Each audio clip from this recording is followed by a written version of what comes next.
Hello and welcome to Important Learning, the home for the best stories lived at KLU Logistics University. Navigate with us through the life experience of our students and let yourself be inspired by their challenges and their achievements. Here we go.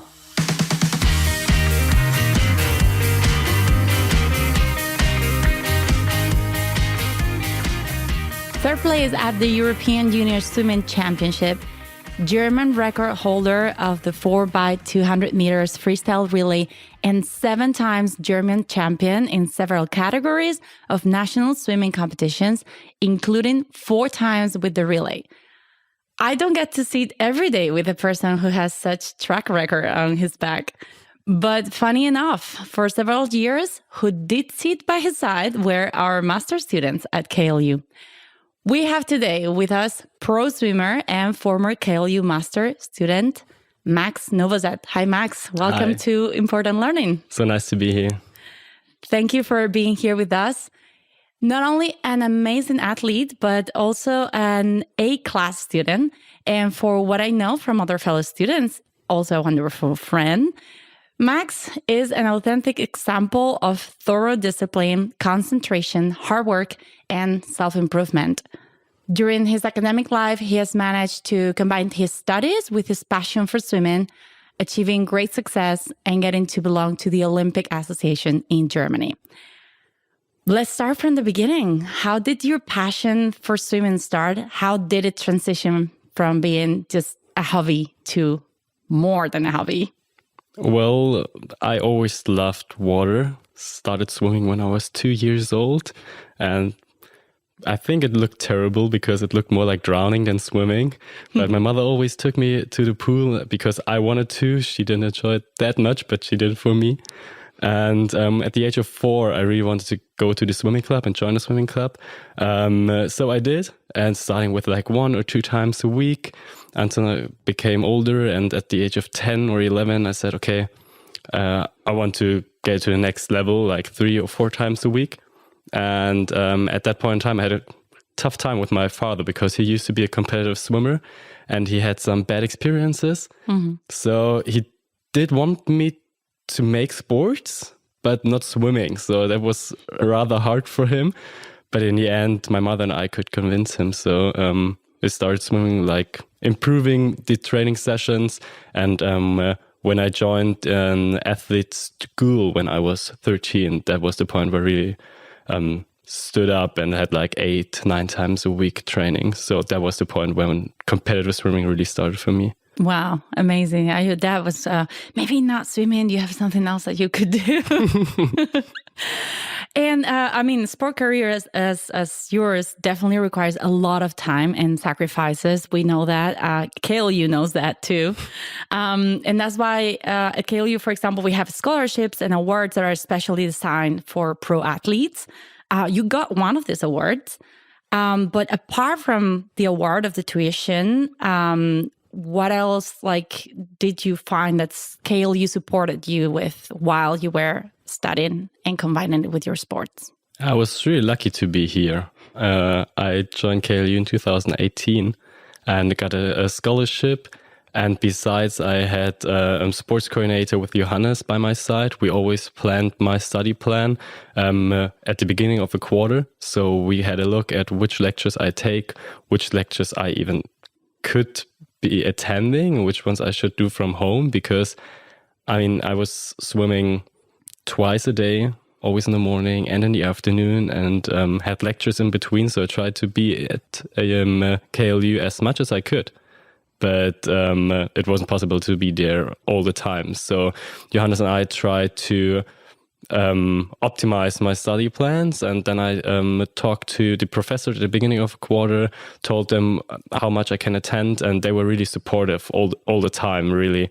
And we even discussed postponing exams because I had competitions. Besides of that, when it started to become serious with the preparations for the Olympics, KLU offered me to prolong my studies for 1 year, which was a great offer and great chance. For everybody that's listening, Johannes, we're mentioning here, Johannes Dietz is our master's in sports, is our KLU member who basically knows everything about sports and sport-related things. And he takes very good care of all our pro athletes that are students at KLU. How this experience at KLU combined with your swimming was in comparison with your previous bachelor experience, for example? Oh, God. It's basically black and white. I mean, KLU couldn't have been more supportive to me, I would say. And at my former studies, at my bachelor's, they didn't really care. At that point in time was a bit different too, because I haven't been to the national team at that point in time. And I think that was something that the university had to have, that you are supported. But still, even the smallest things weren't possible. So getting lectures again was just asking friends if they can give me their notes, and postponing exams. I asked that once and I was just laughed at. So that was quite hard, because I would try to study in just regular time in 3 years and still doing my sports. So I just had to postpone some exams on my own, do it the next semester and so on. So it was a huge difference when I started to join KLU. Which you are not really as much prepared, because you just studied something. You don't want to postpone the exam from one semester to the next, because then you have to keep reviewing on everything that you have just learned. So I imagine, and of course, you say that you might be or need to be a national team member in order to get that extra support, but you're still getting there. So, and you still need to build up. You still need to go practice, swim, and all of that is time that takes from your life. Yeah, that's the hard point, getting to national team. As soon as you're there, you get supported a lot. But every year when you don't get there by just this small percentage, that's hard, because it's another year of really hard struggles in just your personal life, to just handle all those different things like study, sports, and so on. The way of getting there. Yeah, right. And well, you were mentioning that you had to swim many times a week. I imagine, I don't know how, obviously with COVID, that will probably be affected, your schedules and such. But in a normal time, how many hours in the day, how many days a week you would be swimming? I swam about 10 times a week. Always around about 2 hours plus warm up, plus cool down, plus 3 times a week athletic training in the gym, which was about 1.5 to 2 hours too, plus physiotherapy, plus psychological training. So it was quite a lot. So basically full-time job plus studying. Yeah, it was. It was kind of 30 hours a week. And wow. When being in Hamburg, and that was the part that was rather easy, because I had to travel a lot, or I also was lucky enough to travel a lot to competitions, to training camps and so on. And at that point in time, it was just even more. It was like 40 hours a week, plus not being able to be here. So doing all lectures from wherever I was. Did you have time for anything else that was not swimming and studying? Yeah, it felt like I had a lot of time, because I mean, you have all your friends and swimming, you know? Mm-hmm. So it didn't feel like you do not have some private time. And when there was some spare time, I just most of the time met with my friends from swimming or with my study friends, and we played cards, just, I think, normal stuff, right? That is great. So we are going to focus, though, on the different, let's say, sides of this very difficult hobby, not hobby anymore, career. Of course, it hasn't been all roses in such a competitive field. There is ups and downs, and sometimes cool things and sometimes not so cool things. And you had 2 main dropbacks in your swimming career. One in 2018, when you missed the European Championships by 0.12 of a second for classification. It's almost painful to say it. And also in 2019, you tied with a peer, and he was also later selected, nominated for this World Championships. Obviously, these things happen. When these things happen, you're so close to classify for a major competition, but can make it sometimes for 1200ths of a second, which is almost ridiculous number. How do you take these things? How is the mental process to overcome that and not see it as a failure? Or like, how do you cope with it? Well, first of all, you're crushed. you trained all your year for that one goal, and you miss it by that tiny little hundredths of a second. It just crushes you for a few days, and that's just normal. And you have to just let it crush you, because it's normal that it's a really emotional thing. I mean, it's it has been all my life, or it's all my life. So that's just good. And on the other side, you need people around you who help you get you up again. So I remember when I missed European Championships, I lay in bed for like 3 days. Couldn't stand up. It just felt so bad. And at one point in time, my mother phoned me and she said, "Okay, calm down." I didn't live at home at that moment. And she said, "Calm down, get out of bed. We're going hiking now. I'm staying right at your door." And she took me hiking with 2 of our dogs, and it was just great getting out. My girlfriend was going with us too, and just getting your head free. And that was the point where I started to feel better. And those are the small things that you need, really supporting family, supporting friends. And also we had psychological training, which was more important than ever at those points in times. So you just start to realize that those failures just a part of your sport, and they make you stronger, because you really know, okay, I want to do it next year, and I'm going to come back even stronger and just show myself and show every other person that I can do that.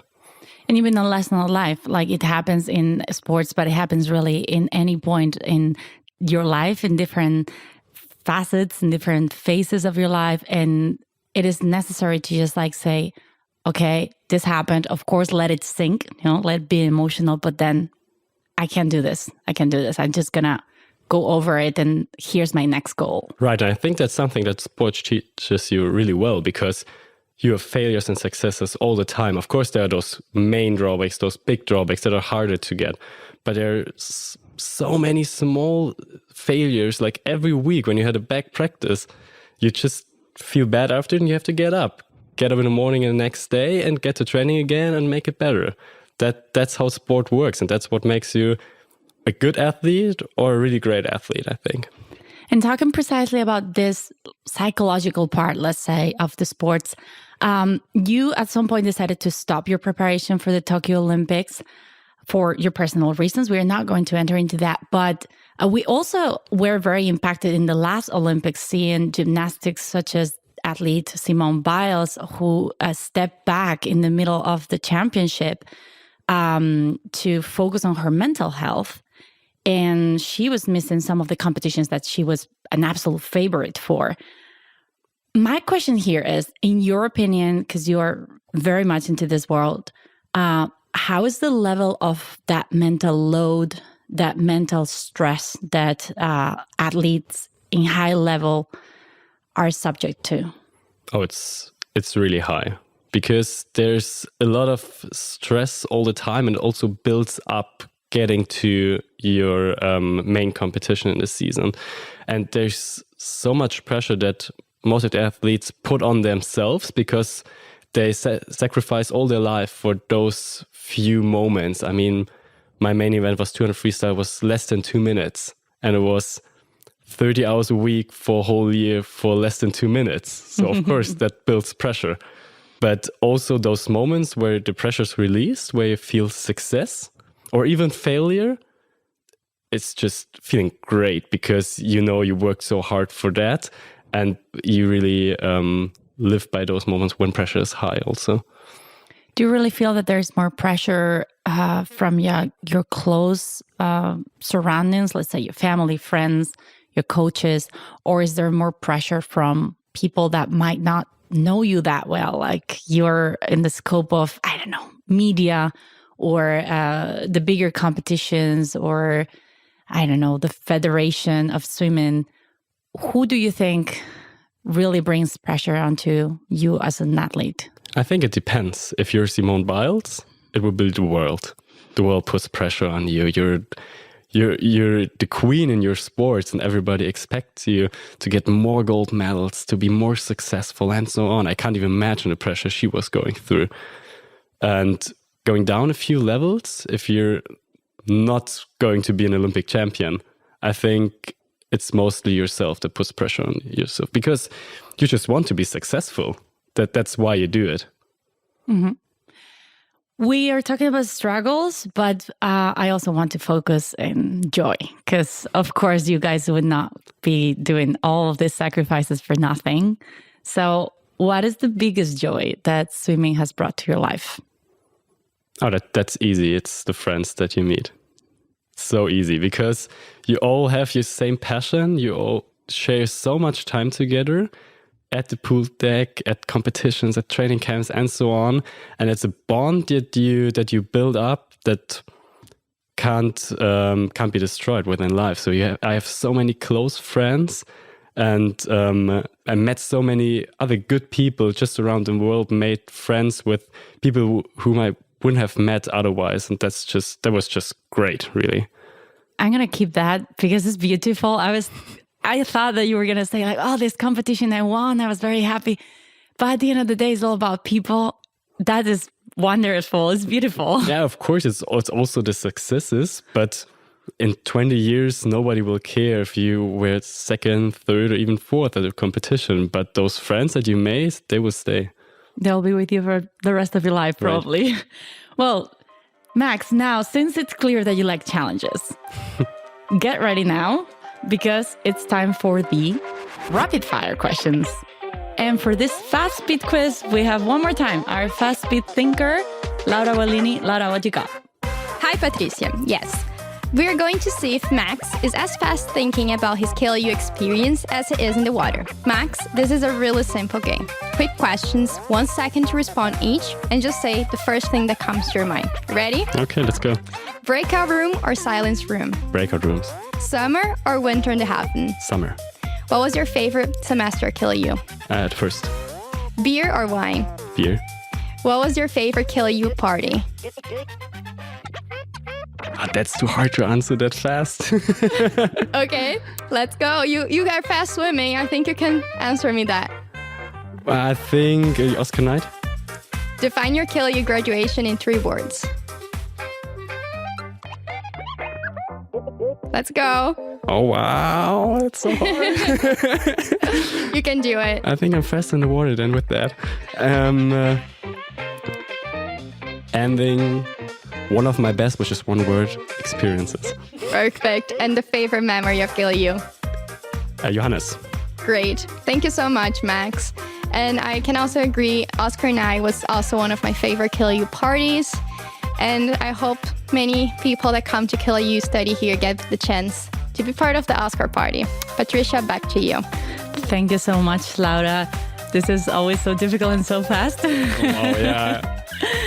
We would like to put you guys into little challenges here at the Important Learning. We need to start closing the program. But before, I would love for you, Max, to share one last reflection on the swimming career. If you will have to think about it, what is the best takeaway from your swimming experience, your career as an athlete, that will help you in your professional life or in your personal life or both of them forever? I think it's pursuing a goal if you really want it and just try to do everything to get that goal and just time yourself and know why you're doing it for. I think that's the most important part that will help me all my life. That is beautiful.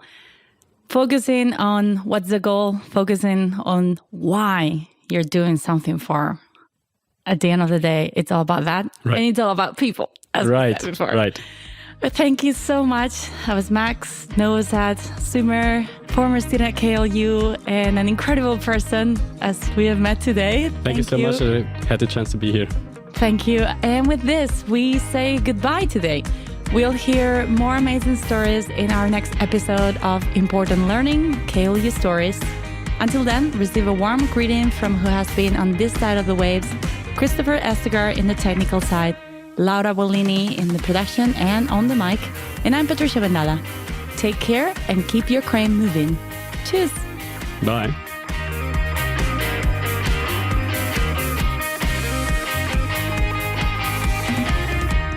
Discover Kuhne Logistics University in Hamburg, Germany.